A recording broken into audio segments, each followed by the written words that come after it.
Hello ಕನ್ನಡಿಗ ಶರಣು ಶರಣಾರ್ಥಿ.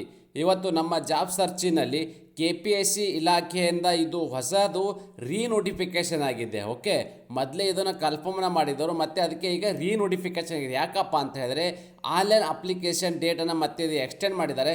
So ಅದಕ್ಕೋಸ್ಕರ ಇದು ರೀನೋಟಿಫಿಕೇಷನ್ ಆಗಿರ್ತಕ್ಕಂಥ ಮಾಹಿತಿ ಇದ್ದು, ಒಟ್ಟು 945 ಹುದ್ದೆ ಇರ್ತಕ್ಕಂಥದ್ದು. ಯಾರೆಲ್ಲ ಅವಾಗ ಅಪ್ಲಿಕೇಶನ್ ಹಾಕೋಕ್ಕೆ ಮಿಸ್ ಆಗಿದೆ, ಈಗ ಈ ಅವಕಾಶವನ್ನು ಮಿಸ್ ಮಾಡ್ಕೋಬೇಡಿ. ಪುರುಷ ಮತ್ತು ಮಹಿಳಾ ಅಭ್ಯರ್ಥಿಗಳು ಈ ಒಂದು ಅಪ್ಲಿಕೇಶನ್ ಹಾಕಿ. ನಾವು ನೀಡುವ ಎಲ್ಲ ಮಾಹಿತಿಗಳ ನೋಟಿಫಿಕೇಷನ್ ನಿಮಗೂ ಬರಬೇಕು ಅಂತ ಹೇಳಿದ್ರೆ ನಮ್ಮ ಯೂಟ್ಯೂಬ್ ಚಾನಲ್ನ ಸಬ್ಸ್ಕ್ರೈಬ್ ಜೊತೆಗೆ ಬೆಲ್ ಐಕನ್ ಕ್ಲಿಕ್ ಮಾಡೋದನ್ನು ಮರೆಯಬೇಡಿ. ಉದ್ಯೋಗ ವಿವರಗಳು ನೋಡೋದಾದರೆ ಇಲಾಖೆ ಹೆಸರು KPSC ಇಲಾಖೆಯಿಂದ ಹೊಸ ಅಧಿಸೂಚನೆ ಪ್ರಕಟವಾಗಿದ್ದು, ಹುದ್ದೆ ಹೆಸರು ಸಹಾಯಕ ಕೃಷಿ ಅಧಿಕಾರಿ AAO ಇರ್ತಕ್ಕಂಥ ಹುದ್ದೆಗಳು ಇರ್ತಕ್ಕಂಥದ್ದು. ಒಟ್ಟು ಹುದ್ದೆಗಳು 945 ಹುದ್ದೆಗಳು.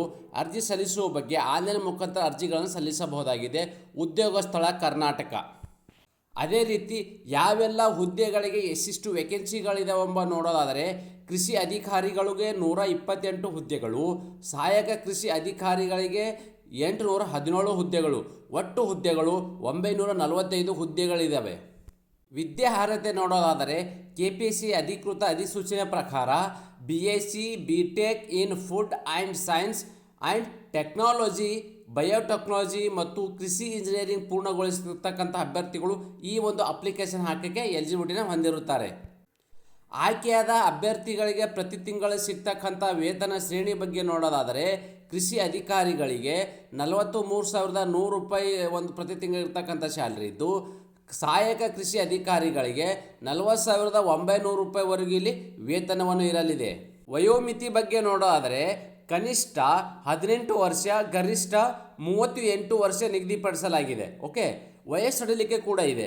SC ST ಪ್ರವರ್ಗ 1 ಅಭ್ಯರ್ಥಿಗಳಿಗೆ 5 ವರ್ಷ ವಯಸ್ಸಡಿಲಿಕೆ ಬಿದ್ದು, ಪ್ರವರ್ಗ 2A 2B 3A ಮತ್ತು 3B ಅಭ್ಯರ್ಥಿಗಳಿಗೆ 3 ವರ್ಷ ವಯಸ್ಸಡಿಲಿಕೆ ಬಿದ್ದು, ಅಂಗವಿಕಲ ವಿಧವೆ ಅಭ್ಯರ್ಥಿಗಳಿಗೆ 10 ವರ್ಷ ವಯಸ್ಸಡಿಲಿಕೆಯನ್ನು ನೀಡಲಾಗಿದೆ.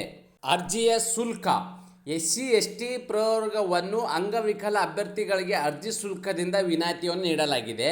ಮಾಜಿ ಸೈನಿಕ ಅಭ್ಯರ್ಥಿಗಳಿಗೆ 50 ರೂಪಾಯಿ ಅರ್ಜಿ ಶುಲ್ಕವಿದ್ದು, ಪ್ರವರ್ಗ 2A 2B 3A ಮತ್ತು 3B ಅಭ್ಯರ್ಥಿಗಳಿಗೆ 300 ರೂಪಾಯಿ ಅರ್ಜಿ ಶುಲ್ಕವಿದ್ದು, ಸಾಮಾನ್ಯ ಅಭ್ಯರ್ಥಿಗಳಿಗೆ 600 ರೂಪಾಯಿ ಅರ್ಜಿ ಶುಲ್ಕವನ್ನು ಇದೆ.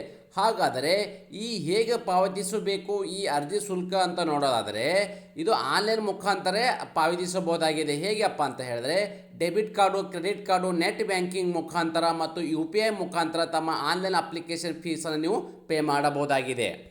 ಆಯ್ಕೆ ವಿಧಾನ: ಕನ್ನಡ ಭಾಷಾ ಪರೀಕ್ಷೆ ಮತ್ತು ಸ್ಪರ್ಧಾತ್ಮಕ ಪರೀಕ್ಷೆ ನಡೆಸಿ ಅಭ್ಯರ್ಥಿಗಳಿಗೆ ಆಯ್ಕೆಯನ್ನು ಮಾಡಲಾಗುವುದು.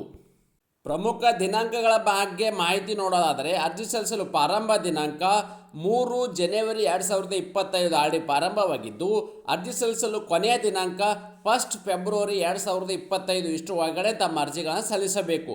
ಅದೇ ರೀತಿ ಅರ್ಜಿ ಸಲ್ಲಿಸುವ ವೆಬ್ಸೈಟ್ ಲಿಂಕ್ ಇದೆ, ನನ್ನ ಯೂಟ್ಯೂಬ್ ಡಿಸ್ಕ್ರಿಪ್ಷನ್ ಬಾಕ್ಸಲ್ಲಿ ಲಿಂಕನ್ನು ಕೊಟ್ಟಿರ್ತೀನಿ. ಆ ಲಿಂಕ್ ಕ್ಲಿಕ್ ಮಾಡುವ ಮೂಲಕ ನೇರವಾಗಿ ತಮ್ಮ ಅಪ್ಲಿಕೇಶನ್ ಹಾಕಬಹುದಾಗಿದೆ.